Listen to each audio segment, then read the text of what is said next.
मुंडिया मारे ना सेठी मुंडिया मारिछि विंध्य गुरु उठ कहिना सेई दिन ठारू विंध्यालय टिके वक्राकृति तार शीर्ष सूर्य जातआत आउ गोटे कथा मन रखंतु देवता माने मु भू पृष्ठर ऊपर को जाति की मो अंश तळकु से मो भितरे बहु औषधीय वृक्ष अछि मो भितरे देवता माने धर्मशास्त्र तर्कणा करंती वाह तेणु मते कहीं न मिलियो मते दियो हिमालय विचार कला कला अरे अरे अरे अरे मु तो पर्वत मानक भितरे राजा ये अहंकारी आज विरुद्धाचरण करुछि एमिति पदे कथा कहिबी कांदी कांदी फेरिबो उपढौकन कोन नब हिमालय कोन कहउची हिमालय डाकिला कहला विंध्यालय कोन यरस तुमे पर्वत मानक भितर श्रेष्ठ श्रेष्ठ मु गोटे कथा तुमको पचारिबी पचारो ब्रह्मा तुमको नमस्कार करंती ना ना ना ना ना विष्णु नमस्कार करंती ना तुमको शिव नमस्कार करंती से मते भी नमस्कार करिवे हां से मते भी नमस्कार करिवे करंती नहीं ना तुमरो पुओ अछि ना झियो नाही तुमे गोटे अपुत्रिक पर्वत ए हिमालय अरे ये अपुत्रिक पर्वत मुह चाहिए मंगल नाही ना ना ये कोन कहउची आज श्रेष्ठ हबो मु कोन चेष्टा करि नै पानी पट विंध्य तो या कहउतला मु कोन चेष्टा करि नै सार माने जतिके आपण माने बसचंती सुनंतु सेतो बळे अंधविश्वास रो प्रहेलिका थिला जे पुओटीए झियोटीए न हेले गारे घुणा करूथि से समय आज विंध्य विचार कला कला शतधी की मो जीवन मोर पदवी किसी दरकार ना ना ना सबु देवता मानक सम्मुखरे मते अपमान देला हिमालय ओ पार्वती परी झियो शिव परी जोई थिबारु ता मनरे बहुत गर्व नाय ना मोर उपढौकन दरकार नाही ना मु जीवी तपस्या करी ताले विंध्य गला कोठी की तपस्या सार माने विचार करंतु ये दुनिया रे जेते शक्ति अछि सब ठारू तप शक्ति ठारू शक्ति ना ना ये दुनिया रे तपस्या बल रे मनुष्य सब किछि करि पारे सब करिवो ना जाऊ जगन्नाथ बेहरा गोटिए पद लिखिले विंध्य विचार करूची मु केवल प्रतिशोध नहीं पारिबी तपस्या कले ठीक देखिबा कहला तप बळे असाधन साधन एबे हुआई साधन तप बळे मरणकु जीवन एबे जीवा वेदन तपस्या तपस्या पिला माने विचार कर तप बळे नर इंद्र पद लभी पारे बा तपस्या बल गोटे गरीब ब्राह्मण पुओ ता बापा भिक्षा मागुतिले सी हेले विश्व ब्रह्मांड रे सबुठारु बड़ धनी कारण मार्ग भिन्न हो जिवो विश्रवांक पुओ हेले कुबेर विश्रवांक पुओ हेले रावण रावण रावण जो लंकागढ़ रे रहितिले आया ता पूर्वरु थिले किए कुबेर कुबेर से तांको बापा विश्रवांकर न से कहार सारे झियानिया सत्वरे लंकागढ़ पाइला रावण जे छाड़ दियो डेरी हबो समय होला कोन पुओ बुझुछु आया आया आया विश्रवा भिक्षा मागुतिले तांको पुओ केमिति लंकागढ़ राजा हला कहलो 14 भुवनर चक्रवर्ती हला आया तेणु तपस्या बल रे बा तपस्या बल रे नर इंद्र पद लभी पारे तपस्या कले मनुष्य मरिबो कारण ये दुनिया रे आमे मरुने ना पोशाक बदलला भलिया काम काम आया उन्नत कर्म कले उत्कृष्टतर प्राणी हबो नले निकृष्टतर प्राणी हबो बस मो कहिबार तात्पर्य सेदिन पिंध्यो कहला मु तपस्या करबी काहाकू काकू यही हिमालय झियो पार्वती की तपस्या करबी गला पार्वती ठारू योग्य झियो पाइबी शिवंक ठारू योग्य जुआई पाइबी कंटकीर्ण सांद्र जंगल रे तपस्या करूची आजी किए विंध्य विंध्य डाकुची कला दुर्गा दुर्गा महादुर्गा दुर्गा महिषा मर्दिनी यस्मन सैनी दुर्गा महादुर्गा नमस्तुते काली काली काली के पाप धर्मार्थ मोक्ष दे देवी काली नमस्तुते उमा कात्यायनी गौरी काली हईम शिवा भवानी सर्वाणी सर्वमंगल मां को एमिति तपस्या कला आज बिंध्य आज्ञा कहला आज पार्वती परी झियो पाई मनरे गर्व हिमालय मु पार्वती ठारू गोटे जोग्या झियो पाइबी शिव ठारू जोग्य जामाता पाइबी मु अपमानर प्रतिशोध नेबी कही आज तपस्या करूची मां पार्वती बांकाटा संगठी आसीबो है बांकाटा सुमानी गोटिए पद हां गा गोटिए पद बांका लिखिले हां लिखो संस्कृत गला गोटिए पद गाउ ओडिया गाइबा ओडिया कला माछ मुंडा पालिका सेपरा कहसिंदी करिए बेली की है माछ करिवे के अनुष्ठान बेला मूर्खुटे कर तू तो मुंडो सेठी जाई ये बांका लेखा बांका लेखा माछ मुंड पालिका ओ 6 मुंडिया पुओ कहार पार्वती गर मां 6 मुंड पालिका माछ मुंड पालिका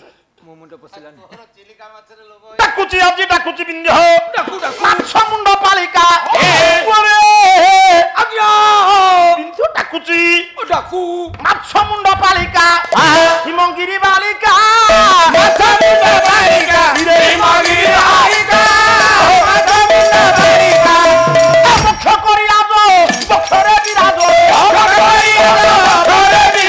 मुख्य करी राजो मुख्यरे विराजो मुख्य करी राजो मुख्यरे विराजो दक्ष राजो जेमा दक्ष राजो जेमा भीम कालिका माछ मुंड पालिका हिमगिरी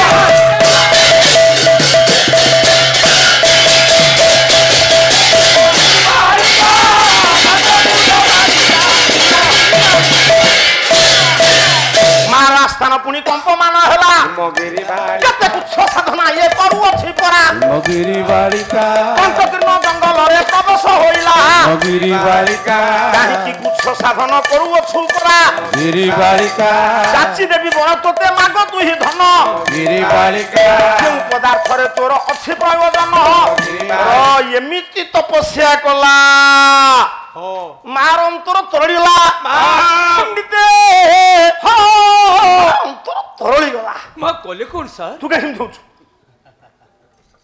तुई कहियार मु कहली मोर कहु नथली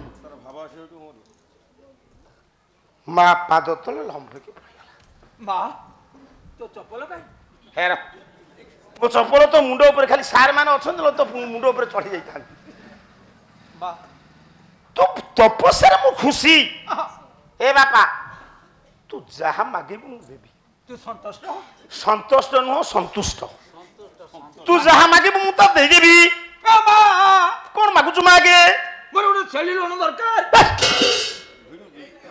छेली लोन तू कोन भारजागु नेकी जाइचु एसएच ग्रुप को मना करू दे परमी बेली अरे मु तो ऊपर खुशी मो ए खुशी रे मागु तू जहा मागिबु मु ता देबी मालो कोन दरकार छेली लोन न हो गुडे कुकुडा फार्म जोजना करे खबर है तू आगे जमी एग्रीमेंट कर जाहिटा पूरा करो ना कोन दरकार कह मु तो ऊपर प्रीता मागुची तो देबी मागिली बा कोन मागिबु मागिबी ना जहा मागिबो बोली स्थिर करथला बाउला हे गला बड़े कोन कहला से जानी नहीं माँ एते शीघ्र आसी मो पाखरे पहुंचबे स्थिर करिथिला बाबा बाउला हे गला कोन मागुची मागु कला दुहि तू ओते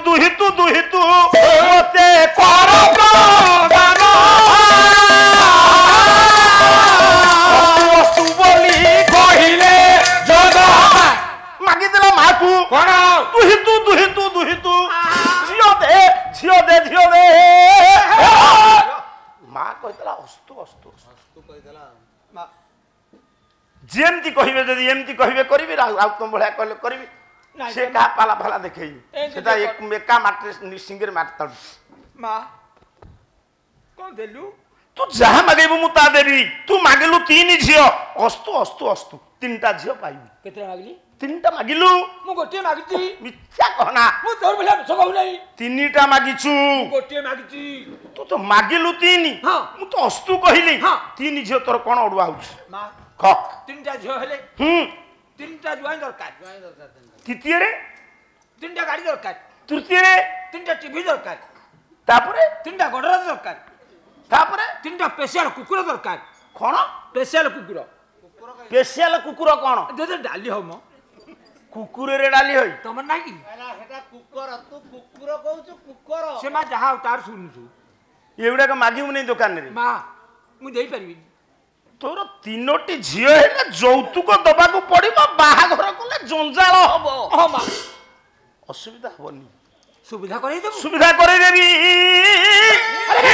3ଟା ଯାକ ଝିଅ ସୁବିଧାରେ ବାହା ହେବେ ମାନେ କେମିତି ଶୁଣୁ କହିଲା 3 କନ୍ୟା ବିବାହ ହେବେ ଇଏ କଇଏ ବର ହଇରେ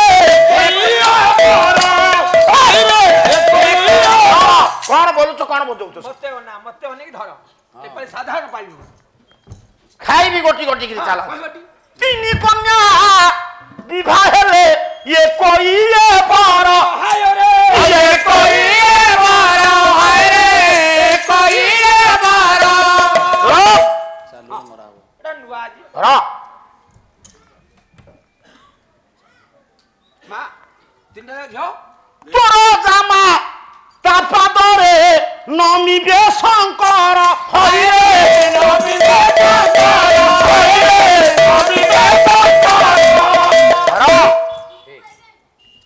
ହେ ର ପୁଅ ମୁଁ ତୋତେ ଏଇ ଆଶୀର୍ବାଦ କରୁଛି ତୋର 3ଟା ଯାକ ଝିଅକୁ ତୁ 3 ଥର ବାହା ଦବୁ ନାହିଁ 3ଟା ଜୋଇଁ ଯୋଗାଡ଼ କରିବୁ ନାହିଁ ଆଉ କେମିତି ହବ ଗୋଟିଏ ପୁଅକୁ 3ଟା ଯାକ ଝିଅ ବାହା ହେବେ ଯିଏ ହବ ତୋ ଜୋଇଁ ମା ହିମାଳୟ ଜୋଇଁ ହଁ। ଶିବ ତୋ ଜୋଇଁ ପାଦ ତଳେ ମୁଣ୍ଡିଆ ମାରିବ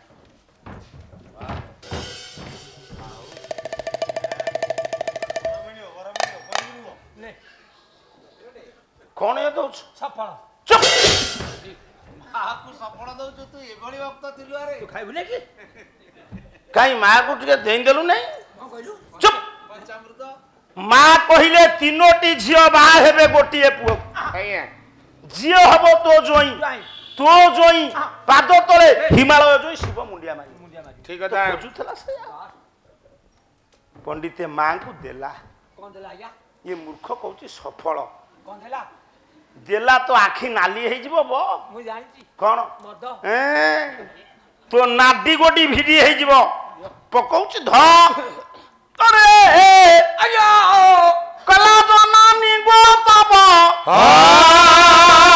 ଏତିକିରେ ଦେବି ନା ଉଠେଇବି ନା ଉଠ ନା ଉଠିଛି ତ ସନ୍ଧ୍ୟା ବେଳୁ ଉଠିଛି ଆଉ ଦବୁ ନାହିଁ ଇଏ ଅଭୟ ଚରଣେ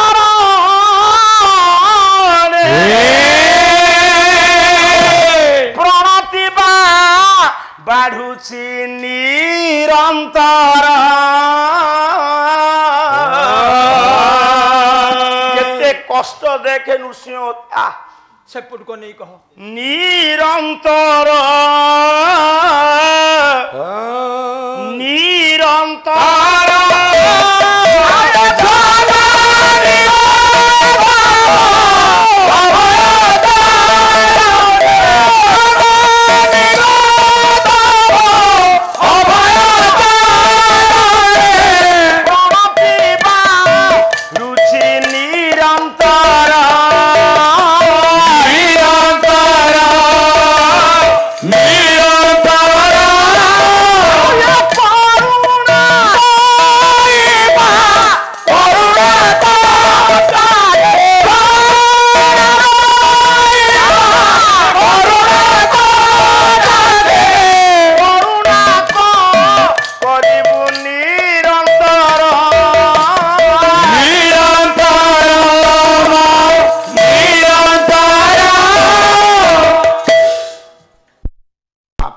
ତଳେ ପଡିଗଲା କହିଲା ସତେ ଦୟା ହବ ମା ମୁଁ ଯୋଉ ଅପମାନ ପାଇକି ଆସିଛି ସ୍ୱର୍ଗ ସଭାରେ ପୁଅ ଝିଅ ନାହିଁ ବୋଲି ବେଶ ସତେ ତୁ ଦୟା କରିବୁ ମା ମୋର 3ଟି ଝିଅ ହେବେ 3ଟା ଝିଅ ବାହା ହେବେ ଗୋଟିଏ ପୁଅକୁ ମୋ ଜୋଇଁ ପାଦ ତଳେ ମୁଣ୍ଡିଆ ମାରିବ ହିମାଳୟ ଜୋଇଁ ଶିବ ଶିବ ମାଙ୍କୁ ପ୍ରଣାମ କରି ପ୍ରତ୍ୟାବର୍ତ୍ତନ କଲା ଗୃହାଭିମୁଖେ ସାରେ ଦିନେ ପରେ ଦିନ ଗଡ଼ି ଗଡ଼ି ଚାଲିଲା। କିଛି ଦିନ ଯିବା ପରେ ଦିନେ ବିନ୍ଧ୍ୟ ଏକାନ୍ତରେ ବିଚାର କଲା। କାହିଁ ତ ମୋର ଛୁଆ ହେଲେ ନାହିଁ। ଚୁପ୍ ସେ କୁଆଡେ ବିଚାର କଲା କାହିଁ ତ ମୋର ଛୁଆ ହେଲେଣି। କହିଲେ ମାର ଆଶୀର୍ବାଦ ତ କାହିଁ ଏତେ ଦିନ ହେଲା ଫଳବତୀ ହେଇନାହିଁ। ଆଜ୍ଞା ଯୋଉ ଦିନ ବିନ୍ଧ୍ୟ ଏକଥା ବିଚାର କଲା ଗେଡୁଆରେ ସେଇ ଦିନ ରାତି ପାହାନ୍ତି ପହରରେ ବିନ୍ଧ୍ୟର ସ୍ତ୍ରୀ ବିନ୍ଧ୍ୟା ସ୍ୱପ୍ନ ଦେଖୁଛି। ସାର୍ କଣ ସ୍ୱପ୍ନ ଦେଖିଲା? ଆକାଶ ମାର୍ଗରେ ଅନେକ ଗୁଡ଼ିଏ ତାରକା ପୁଞ୍ଜ ବା ବ୍ରହ୍ମମଣ୍ଡଳରେ ଉଦ୍ଭାସିତ ହେଇ କିଛି ସମୟ ପରେ ସେ ତାରା ଗୁଡିକ ମ୍ଳାନ ହେଇଯାଉଛନ୍ତି। ବାବୁରେ ଧୀରେ ଧୀରେ ଧୀରେ ଧୀରେ ଦେଖୁଛି ବିନ୍ଧ୍ୟା ସ୍ୱପ୍ନରେ ତାରା ଗୁଡ଼ିଏ ସୃଷ୍ଟି ହଉଛନ୍ତି ପୁଣି ଲିଭି ଯାଉଛନ୍ତି। କିଛି ସମୟ ପରେ ବିନ୍ଧ୍ୟାର ନିଦ୍ରା ଭାଙ୍ଗିଗଲା। ଯେତେବେଳେ ନିଦ୍ରା ଭାଙ୍ଗି ଯାଇଛି ପୁଅ ତିନୋଟି ଉଜ୍ଜଳ ତାରକା ହେଲେ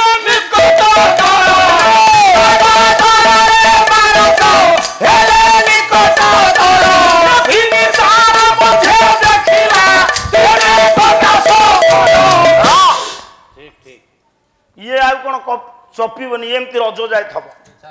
ଆମକୁ ଅନେକ ଚଲା ଏଠି ଯେତିକି ଆପଣ ମାନେ ବସିଛନ୍ତି ସବୁ ଶୁଣନ୍ତୁ। ଆଜ୍ଞା ତିନିଟା ତାରା ଆଉ ଲିଭିଲେନି ନା ସେ କଣ ହେଲେ ସାର୍? ନିଦ୍ରା ଭାଙ୍ଗି ଯାଇଛି ବିନ୍ଧ୍ୟାର।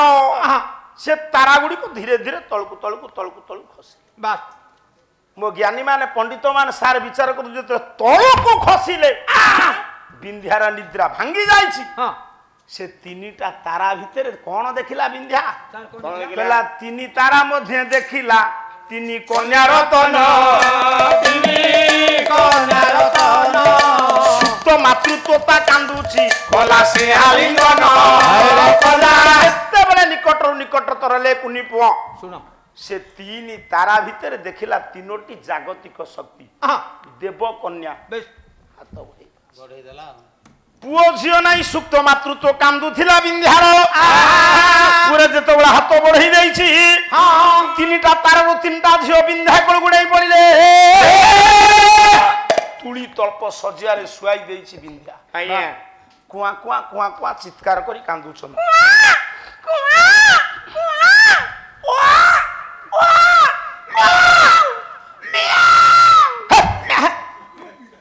ବାଜିଲ ଗୋଟେ ସୁଧୁ କଣ ହେଇଛି କଣ? ହଁ ପାଳିଆ ଅଭିନୟ କରନ୍ତି ଅଭିନୟ କଲୁ ମିଆଁ କୁଆ କୁଆ ହେଲୁ ଆଉ ମିଆଁ କଣ ବିରାଡ଼ି ଭଳିଆ ବୋବଉଛି।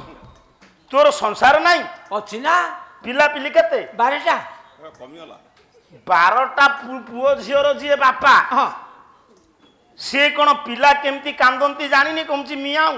ସାରେ 12ଟା ପିଲା ସିନା ଜନ୍ମ ହେଲେ ହଁ କାହା କାନ୍ଦଣା ଆଜ୍ଞା ମୋ କାନ ଶୁଣିଲାନି। କାହିଁକି? ଯେତେବେଳେ ମୋ ସ୍ତ୍ରୀ ଆଜ୍ଞା ପିଲା ଜନ୍ମ ଦିଏ ମୁଁ ସେତିକି ପାର୍ଲାର ରହେ। ଚୁପ୍। ହଁ ଆଉ ମିଆଁ କେମିତି ଜାଣିଲୁ? ଆଷାଢ଼ ମାସରେ ପାଲା ବନ୍ଦ ହଁ ଗୋଟେ ବିଲେଇ ଆମର ରଖିଥାଉ। ତୁ ଯେତେବେଳେ ଘରକୁ ଯାଉ ସିଏ ସେତିକି ଜନ୍ମ ଦିଏ। ତୋ ସ୍ତ୍ରୀ ଖରା ଦିନେ ପିଲା ଜନ୍ମ ମୋର ସବୁ ଖରା ଦିନିଆ ପିଲା। ବବ ପାଟିକନା 1.5 ଲାଖିଆ କଥାବାର୍ତ୍ତା କରୁଛି। ଏ ବର୍ଷ ଖରା ଦିନକୁ ତାକୁ ପାଲାକୁ ନେଇ ଆସ। ଏବେ ପାଟିକନା ଏ ବିରାଡ଼ି ଜନ୍ମ করে মিয়াও মিয়াও কହୁଛି ଛୁଆ। ଆଜ୍ଞା ସେ କୁଆଁ କୁଆଁ ଚିତ୍କାର କଲେ ବିନ୍ଧ୍ୟା କୋଳରେ ତିନୋଟି ଜାଗତିକ ଶକ୍ତି। ଇଏ ତିନି କନ୍ୟାଙ୍କର ଆଜ୍ଞା କ୍ରନ୍ଦନ ଧ୍ୱନି ଜଣକ କାନରେ ପଡିଲା। ମୁଁ ଜାଣିଛି ଆଜ୍ଞା। କାହା କାନରେ? ଆଶା ଦିଦିଙ୍କ କାନରେ। ତା ସ୍ତ୍ରୀ ଅଛି ସେ ଜାଣିଛି। ସାର୍ ଇଏ ତିନିଟା ଯାକ ଝିଅଙ୍କର କୁଆଁ କୁଆଁ ଚିତ୍କାର ଧ୍ୱନି ଜଣକ କାନରେ ପଡିଲା। ସିଏ ହେଲେ ଉଡା ବାବାଜୀ। ସାରେ ବାବାଜୀ ଉଡ଼ିଲେଣି? ବାବାଜୀ ଉଡନ୍ତିନି। ଇଏ କଣ ଆଜିକାଲି ବାବାଜୀ ହେଇଛନ୍ତି କି? ଅରୁଆଖିଆ ବାବାଜୀ ତାଙ୍କ ପାଇଁ ବାଣ ରହିଛି ଆଖି କରୁଥିବେ କାଠ ମାଳିଆ ଭକତ ଝୁଲା ମୁଣା ପିତା ଗୋଟି ଗୋଟି ଧରା ପଡିବେ ତ ରାମଚନ୍ଦ୍ର। ବାବାଜୀ କହିଲେ ଯେ ବାୟୁକୁ ଜିଣିଛି ବାବାଜୀ। ଆଉ ପ୍ରାଣାୟାମ ସୂତ୍ରରେ ଗୋଟେ ଅଳ୍ପ ଧାଡିରେ କହିଦଉଛି ରେଚକ ରେଚକ ପୂରକ କୁମ୍ଭକରେ ଯିଏ ପ୍ରାଣବାୟୁକୁ ସ୍ଥିତ କରି 21,600 ଥର ପ୍ରାଣ ପବନକୁ ଯିଏ କମେଇଛି ବାଜିରେ ଜିତିଛି ସେ ବାବାଜୀ। ବାବାଜୀ ହଁ। ଆଉ ଦାଢି ଫାଡି ରଖି ବୁଲିଲେ ବାବାଜୀ। ବାବାଜୀ ବେପାର ଭାରି ଭଲ ମୂଳଧନ ନାହିଁ ଭଲ ଲାଭ। ସାଡୁକୁ ଯିବି ନାହିଁ। ହେଇ ବାବାଜୀଙ୍କ କାନରେ ପଇଲା। ସେ ବାବାଜୀ କିଏ ସାର୍ କିଏ ନା ଖାଲି ବାବାଜୀ ନୁହଁ ଆଉ ସେ ଜଣେ ସାମ୍ବାଦିକ ବିଶ୍ୱର ସାମ୍ବାଦିକ ସାର୍ କିଏ କହିଲ ନାରଙ୍ଗ ଦଦାତି ଇତି ନାରଦ ନାରଦ। ନାରଙ୍ଗ କହିଲେ ଖବର ଖବର। ସେ ତ୍ରିଭୁବନରେ ଖବର ଦିଅନ୍ତି ବୋଲି ତାଙ୍କ ନାମ ନାରଦ ନାସ୍ତି ରଦ ଜହ ସହ ନାରଦ ତାଙ୍କର ଦାନ୍ତ ନାହିଁ ବା ନାରଦ ଛୋଟ ପିଲାଙ୍କ ପରି ସେ ନିଷ୍ପାପ ନିଷ୍ପାପ ହଁ ନାରଦ ମହାମୁନି ଆକାଶ ମାର୍ଗରେ ଉଡ଼ି ଉଡ଼ି ଗଲା ବେଳେ 3 ଜଣ ଝିଅଙ୍କର କ୍ରନ୍ଦନ ଧ୍ୱନି ଶୁଣିଲେ ବା ବାପା ଚିନ୍ତା କରିବାର ନାହିଁ ଯୋଉ ଯାଇ ଯିବ ସେଥିରେ କିଛି କହିବାର କିଛି ଅସୁବିଧା ନାହିଁ ଗୋଟିଏ ପଦ ବେଶ କେମିତି ଦେଖା ଯାଉଛନ୍ତି କବି ହେଲେ ଯଦୁମଣି ମହାପାତ୍ର ବହି ହଉଛି ପ୍ରବନ୍ଧ ପୂର୍ଣ୍ଣଚନ୍ଦ୍ର ଗୋଟିଏ ପଦ ରାଗ କଲ୍ୟାଣ ଆହାରି ତାଳ ତ୍ରିପଟା କଲା ବହିଛନ୍ତି ନା ପୁରୁଣା କାଳିଆ ସ୍ୱର ନବା ହଉ ବାପା ଦୟା ପୁଅ ଶୁଣିଲୁ ସାର୍ ଡାକୁଛନ୍ତି ବାପା ଲୋ ଏତେ ଜୋରେ ବଜେଇବୁ ନାହିଁ ଛାତି କଣ ହେଇଯିବ ହଁ ବା ତୋର ଯେତିକି ଦରକାର ସେତିକି କରିବୁ ସ୍ୱାସ୍ଥ୍ୟ ତୋର ଭବିଷ୍ୟତ ଅଛି ତୁ ଏମିତି କହିଲା ଇଏ ବହି ବହିଛନ୍ତି ମୁନି ବାପା ସେ ତ ସେଇ ଘରକୁ ପଳଉଛି ଯାଉ ହଉ ଯାଉ ଆଜି କଦଳୀ ଜୋର ଖାଇଛ ଇଏ ମୁକୁଟ